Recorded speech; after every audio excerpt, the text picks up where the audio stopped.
Selamat siang, Assalamualaikum warahmatullahi wabarakatuh. Perkenalkan, nama saya Ona Bonita dari ke program studi PJJ Akuntansi Unsia dengan nomor induk 2503010200574. Di sini saya akan mempresentasikan ringkasan materi sesi 15 pada akuntansi keuangan lanjutan 1 dengan judul isu kepemilikan dalam konsolidasi untuk menyelesaikan ujian akhir semester akuntansi keuangan lanjutan 1 saya. Nah, di sini yang pertama, saham preferen anak perusahaan. Jadi selama ini ketika mengkonsolidasi, kita mengasumsikan seluruh ekuitas anak perusahaan adalah milik pemegang saham biasa. Jadi asumsi itu runtuh begitu anak perusahaan menerbitkan saham preferen. Kenapa? Karena pemegang saham preferen punya hak lebih dulu atas dividen dan atas distribusi aset saat likuidasi.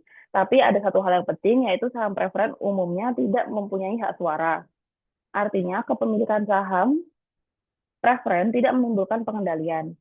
Berapapun besarnya, pengendalian tetap melekat pada saham biasa. Konsekuensinya, sebelum kita mengeliminasi investasi saham biasa, bagian ekuitas yang menjadi hak pemegang preferen harus dipisahkan lebih dulu. Untuk di sebelah kanan, ini ada prosedur 3 langkah yang akan kita pakai untuk latihan soal yang selanjutnya akan saya sajikan. Yang pertama adalah menentukan klaim saham preferen. Jadi nominalnya dikali tingkat dividen. Jadi untuk catatan preferen kumulatif, klaim ini tetap dihitung walaupun dividennya tidak diumumkan. Langkah kedua yaitu menyisihkan laba untuk saham biasa. Jadi laba bersih akan dikurangi klaim preferen tadi. Yang selanjutnya adalah langkah ketiga baru dialokasikan. Jadi laba untuk saham biasa dikali dengan persentase induk, sisanya akan ditambah bagian preferen milik pihak luar menjadi bagian kepentingan non pengendali. Jadi untuk kesalahan paling umumnya adalah langsung mengalihkan laba bersih anak dengan presentasi kepemilikan induk tanpa menyisihkan klaim preferen terlebih dahulu. Untuk contoh soalnya yang menentukan klaim preferen yaitu sebagai berikut. Jadi misalnya PT Induk membeli 80% saham biasa PT Anak seharga 240 juta. Tepat besar nilai bukunya, jadi tidak ada diferensial yang perlu dialokasikan. Ekuitas PT Anak terdiri atas saham biasa 200 juta dan saldo laba sebesar 100 juta sehingga totalnya 300 juta. Dan 80%-nya memang 240 juta. Lalu pada 1 Januari 2001 PT Anak menerbitkan saham preferen 12% dengan nominal 100 juta. PT Induk ini tidak membeli saham preferen ini ya. Jadi seluruh preferen dimiliki oleh pihak luar. Tahun itu, PT Anak melaporkan laba bersih sebesar 50 juta dan mengumumkan dividen saham biasa sebesar 30 juta. Untuk jawabannya, jadi kita mulai dari laba bersih sebesar 50 juta, dikurangi dengan dividen preferen, yaitu 100 juta dikali 12% sama dengan 12 juta. Sisanya 38 juta adalah laba untuk pemegang saham biasa, yang dikalikan dengan 80% sehingga kita dapat 30 juta 400 ribu rupiah. Nah, itulah pendapatan PT Induk dari PT Anak. Jadi kalau tadi kita langsung mengalihkan 50 juta dengan 80%, hasilnya jadi 40 juta. Ada selisihnya itu hampir 10 juta. Untuk yang B, bagian kepentingan non pengendali ada 2 komponen. Yang pertama seluruh dividen preferen 12 juta. Karena seluruh preferen dimiliki oleh pihak luar, seluruh klaimnya adalah bagian dari KNP. Kedua, 20% dari 38 juta, yaitu 7,6 juta. Jadi totalnya adalah sebesar 19 juta 600 ribu. Jadi kita akan selalu melakukan uji silang, yaitu 30 juta 400 ditambah dengan 19 juta 600 itu sama dengan 50 juta, persis dengan laba bersih anak perusahaan. Kalau tidak sama berarti ada yang salah. Selanjutnya adalah 4 ayat jurnal eliminasi. Jadi jurnalnya ada 4. Yang pertama mengeliminasi pendapatan dari anak perusahaan. Jadi kita debit pendapatan dari anak perusahaan 30,4 juta, kredit dividen diumumkan saham biasa 24 juta, yaitu 80% dari 30 juta, dan sisanya 6,4 juta itu kredit di akun investasi. Angka 6,4 juta ini adalah kenaikan bersih saldo investasi selama tahun berjalan. Fungsi jurnal ini untuk mengembalikan investasi posisi di awal tahun. Untuk jurnal E2 yaitu mengalokasikan laba KNP. Mengalokasikan laba ke KNP. Debit pendapatan untuk KNP sebesar 19,6 juta. Kreditnya 3, yaitu ada dividen preference sebesar 12 juta, terus dividen saham biasa untuk KNP 6 juta, dan sisanya adalah sebesar 1,6 juta untuk menambah saldo KNP. Untuk jurnal yang ketiga yaitu mengeliminasi investasi saham biasa awal. Debit saham biasa yaitu sebesar 200 juta dan saldo laba sebesar 100 juta. Kemudian kredit investasi sebesar 240 juta dan KNP sebesar 60 juta. 60 juta itu adalah 20% dari 300 juta. Untuk jurnal yang keempat, mengeliminasi saham preferen. Jadi karena seluruh preferen dimiliki oleh pihak luar, kita debit saham preferen sebesar 100 juta dan kredit KNP sebesar 100 juta penuh. Jadi tidak ada bagian yang masuk ke akun investasi karena induk memang tidak memilikinya. Jadi saldo KNP di neraca dikonsolidasikan adalah 60 juta dari E3 ditambah 100 juta dari jurnal E4 ditambah 1,6 juta dari jurnal E2. Jadi total 161 juta 600.000 rupiah. Ini menunjukkan keempat jurnal tadi bermuara pada satu angka. Untuk selanjutnya, materi mengenai perubahan persentase kepemilikan induk. Jadi ada 4 cara presentasi kepemilikan induk bisa berubah. Yang pertama, induk membeli saham tambahan dari pemegang saham non-pengendali. Jadi rutinnya kepemilikan induk naik, terus kemudian di B2, induk menjual sebagian sahamnya ke pihak luar, lalu kepemilikannya akan turun.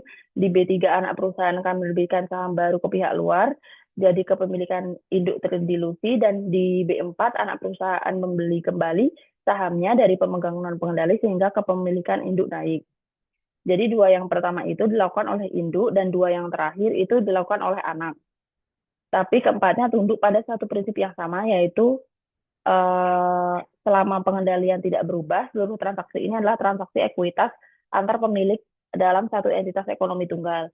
Selisih antara harga transaksi dan perubahan nilai buku kepemilikan induk dicatat sebagai penyesuaian tambahan modal di setor, bukan sebagai keuntungan atau kerugian, sesuai dengan PSAK 65. Contoh soal mengenai penerbitan saham baru, misalnya PT Wijaya memiliki 80.000 dari 100.000 lembar saham di PT Karya, atau 80%.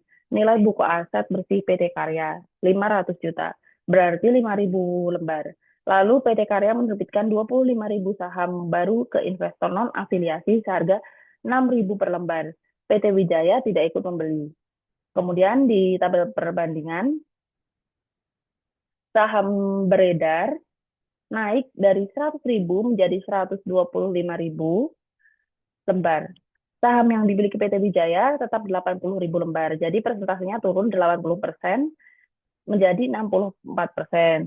Tapi sekarang lihat nilai buku aset bersihnya. Sebelumnya 500 juta, perusahaan menerima kas 25.000 dikali 6.000 sama dengan 150 juta rupiah, sehingga aset bersih menjadi 650 juta. Bagian PT Wijaya sebelumnya 80% dari 500 juta sama dengan 400 juta. Sesudahnya 64% dari 650 juta menjadi 416 juta sehingga naik sebesar 16 juta.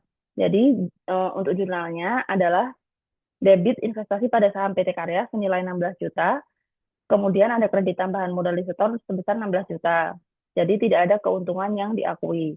Nah, di sini poin pentingnya adalah persentase turun menjadi dari 80% menjadi 60%, tapi nilai bagian induk naik karena harga jual 6.000 itu di atas nilai buku, atau nilai bukunya adalah 5.000 rupiah. Kemudian ringkasan dalam perlakuan akuntansi. Jadi pada tabel ini saya merangkum seluruh skenario untuk menjawab soal-soal di atas tadi. Jadi 3 baris pertama adalah ini bagian A, preferen milik pihak luar diklasifikasikan ke KNP. Preferen milik induk dieliminasi penuh ke akun investasi. Preferen kumulatif tertunggak nominal ditambah tunggakan menjadi klaim preferen, dan tunggakan mempengaruhi alokasi ekuitas bukan laba tahun berjalan. Jadi untuk kemudian di baris berikutnya, bagian B, ada ke 4 kolom yang semuanya bermuara ketambahan modal store. Jadi tidak ada satupun penghasilan yang menguntungkan atau merugikan di laba rugi konsolidasian sepanjang pengendalian dipertahankan. Jadi di sini kemudian di kolom paling kanan ada catatan penting yang berisi catatan yang membedakan satu skenario dengan skenario yang lainnya. Kemudian ada beberapa hal yang perlu diingat mengenai materi di sesi 15 ini. Yang pertama, pisahkan klaim preferen terlebih dahulu. Untuk laba bersih maupun ekuitas anak perusahaan tidak boleh langsung dikalikan persentase kepemilikan induk. Ini langkah yang paling sering dilewati. Untuk yang kedua, eliminasi mengikuti siapa pemiliknya. Bagian yang dimiliki oleh induk dieliminasi di akun investasi karena berada dalam entitas konsolidasi, dan bagian pihak luar direklasifikasi ke kepentingan non-pengendali. Untuk yang ketiga, tanpa hilang kendali, tanpa laba rugi, setiap perubahan persentase kepemilikan yang tidak mengubah status pengendalian adalah transaksi ekuitas dan dicatat ke tambahan modal store. Jadi tiga hal ini adalah melekat. Sebagian besar soal isu kepemilikan konsolidasi itu bisa dikerjakan dengan tiga hal yang perlu diingat di atas. Sekian presentasi dari saya mengenai materi sesi 15 pada akuntansi keuangan lanjutan 1. Kurang lebihnya mohon maaf. Wassalamualaikum warahmatullahi wabarakatuh.